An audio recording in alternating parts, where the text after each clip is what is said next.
Friends,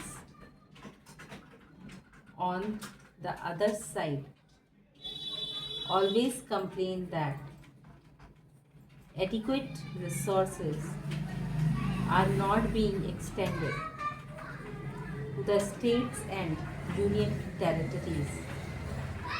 In this connection, I would like to mention that as per the revised estimate for the current year, net resources transferred to state and union territories stand at rupees 24,000 crore.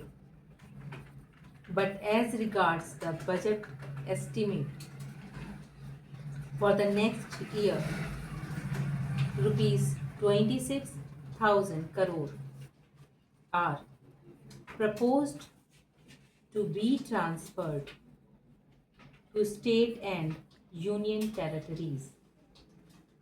That means an increase of 5% over the revised estimate and 13% over the budget estimate for the current year. So, as regard the percentage of increase over the revised estimate for the current year,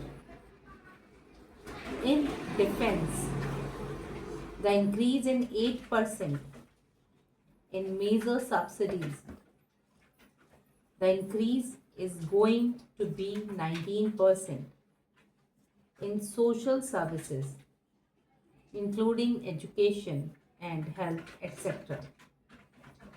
It is proposed to be 9%. Now, I would like to draw the attention of the House to the fact that when you compare the implementation of the annual progress under the sixth plan and annual progress under the seventh plan, you will find a large difference. In the first year of the sixth plan, the progress was 13%, whereas in the first year of the seventh plan, it was 20%. Similarly, in the second year, it was 15% and 20%. In the third year, it was 16% and 22%. And in the fourth year, that is the next year, whereas in the sixth plan, the progress was 20%, will be achieving a progress of 22% in the seventh plan. It means in the final year only 14% of the plan work will have to be done. It means in the seventh plan period, we have better implementation and better achievements.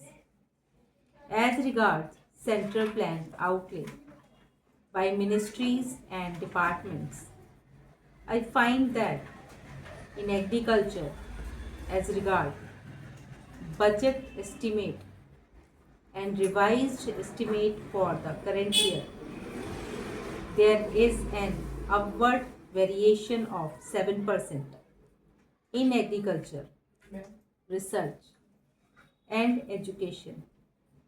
There is no variation in rural development.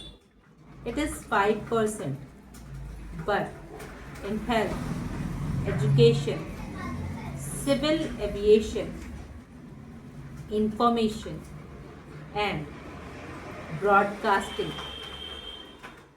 and surface transport, there is a shortfall. The total expenditure of the government is up by 11%.